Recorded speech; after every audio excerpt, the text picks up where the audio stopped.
Kirly-sue and welcome to Kirly-sue's Kitchen. Today I'm doing a video that has been requested a lot, vegan cooking tips. So I'm just going to give you 10 tips today, and then I will be making another video. If you have any tips at the end, if there's any tips that I've missed or you think should have been included, comment them in the comment section below. So here we go. So tip 1 is season your food. If you were going to roast a chicken or make some fish, cook some fish, you wouldn't not season it, would you? It's exactly the same thing when you come to plant-based food. Season the vegetables, season the meat substitutes, use the seasonings that are unique to wherever you are from in the world. I say this because I have a global audience, I'm aware. So whichever spices you like, use those on your plant-based dishes as well. Because there is this thought process that some people think, oh, it's just vegetables, it doesn't need seasoning. Yes, it does. Or they say, well, it's a meat substitute, it already comes seasoned. Taste it first. Okay, so tip 1, season your food. Tip 2, plan and prep. When you're starting your vegan food journey, vegan eating journey, it's going to be new and you may get kind of stuck and think, oh, I don't really know what to have. So I would start slowly and build. So I get asked this question quite a lot when you're starting your vegan journey, how do you plan and prep? I would start off with switching out one meal for the day to become vegan. If that's too much, start off with vegan snacks to start off with and try that for a week. Then after you've done the snacks, move on to breakfast or lunch or dinner, and then keep going until you've got like a whole plethora of different vegan options. But what I would also add is document what you're doing. Keep like a folder or a little notebook. Every time you find a vegan snack that you like, make a note of it. Every time you find a vegan meal that you like, make a note of it. Because what will happen is, at the end of you transitioning, you're going to think, oh, I've tried everything, what do I do now? And then you can refer back to what you had tried and liked before, and you can make it into a folder to keep in your kitchen. So that is tip 2, is plan and prep in advance.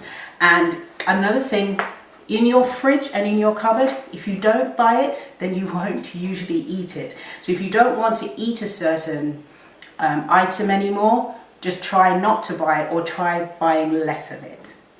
Number 3, stock your kitchen with 3 essential tools: a good sharp knife, a good food processor, and a good blender. Once you have those 3, you can maneuver your way around almost any vegan recipe that you come across. When you eat meat and fish, there's a lot more equipment that you need because it has bones, there's lots of things that you have to do that you don't do with vegan cooking. So it can be a bit overwhelming when you think, oh, what sort of tools will I need? If you have those 3, a good sharp knife, a good blender, good food processor, you're all set. There's very little else you're going to need apart from that.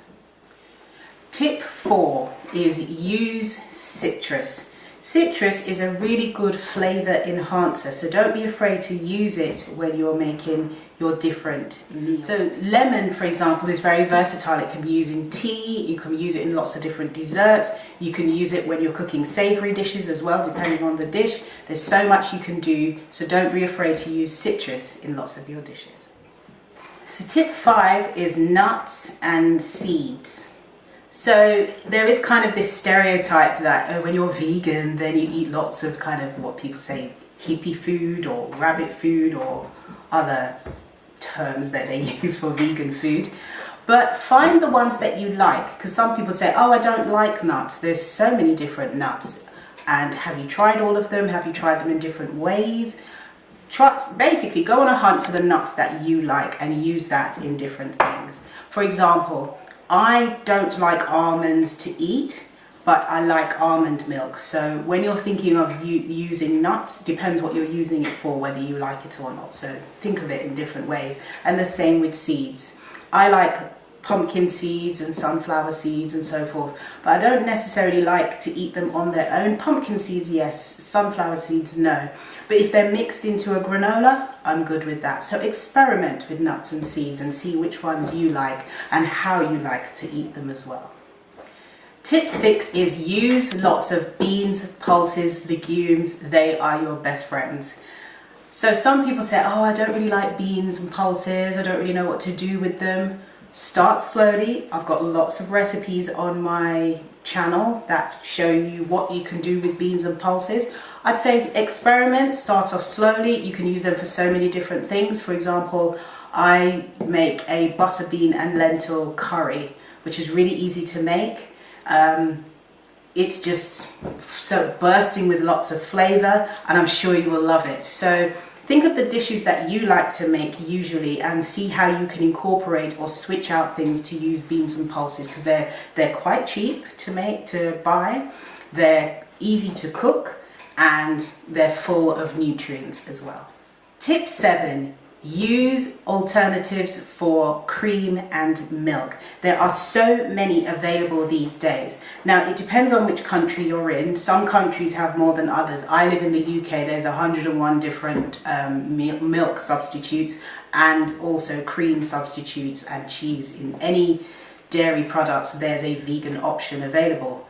If you live in a country where milk alternatives are not so readily available, I have 2 recipes on my channel: how to make coconut milk and how to make almond milk yourself. They're really easy to make.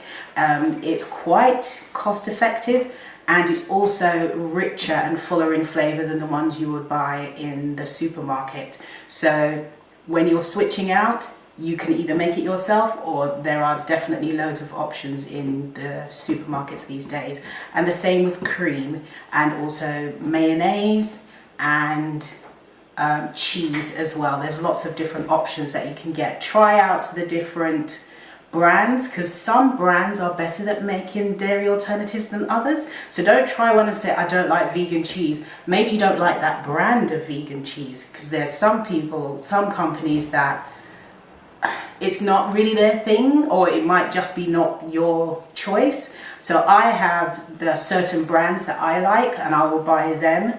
And there's certain brands that I won't buy them because I just don't like how they've made it. So experiment, and don't assume that one size fits all. Certain companies make dairy substitutes better than others, so find the one that you love. Tip 8 is make your own eggs. When you're replacing eggs, there's so many different things that you can use to replace eggs. For example, if you're baking and you want to replace an egg, depending on what you're making, you can use banana, you can use apple sauce, or flax egg. So flax seeds, or linseeds, it's actually the same thing. If you use 1 tablespoon of flax seeds ground, you have to ground it, and then add 3 tablespoons of water, mix those together, and let it sit until it kind of looks like it's congealing a little bit. That's equivalent to 1 flax egg. That's equivalent to the 1 egg. So if the recipe requires 3 eggs, you just do that 3 times. So get used to egg substitutes. There's so many different ones these days. There's also in supermarkets egg replacer, which is kind of like a powder, which is usually like potato starch and different flours mixed together. There's that you can use as well.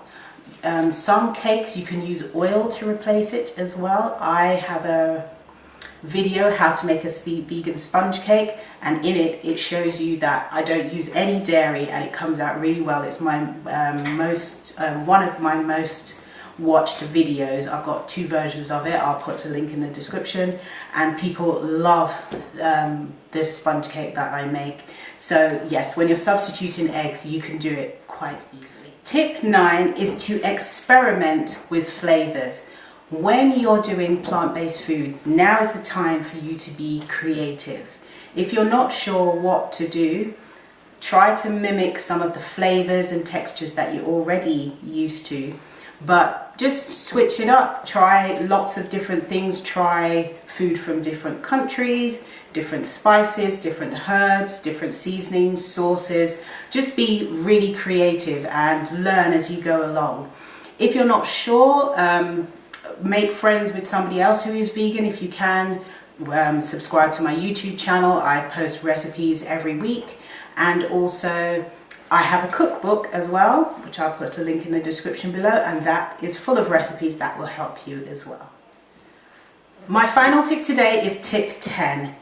Don't rely on meat substitutes. Now, they're okay on occasion, but it's not healthy because they are quite heavily processed. So learn to make things that are much more healthy. So using beans, pulses, legumes, vegetables. Vegetables are your best friend. There's so much that you can do.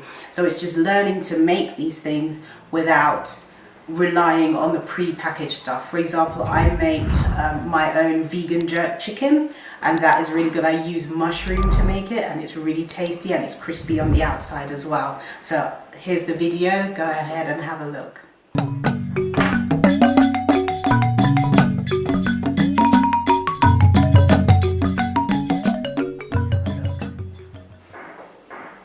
So that's it for today. That's my 10 tips on vegan cooking just for you. Was there a tip that I missed that you think I should have included? Comment in the comment section below. So all I'm left to do now is say eat good, eat clean, eat blessed. Thank you so much for watching. Mwah, mwah, mwah. See you next time. Bye.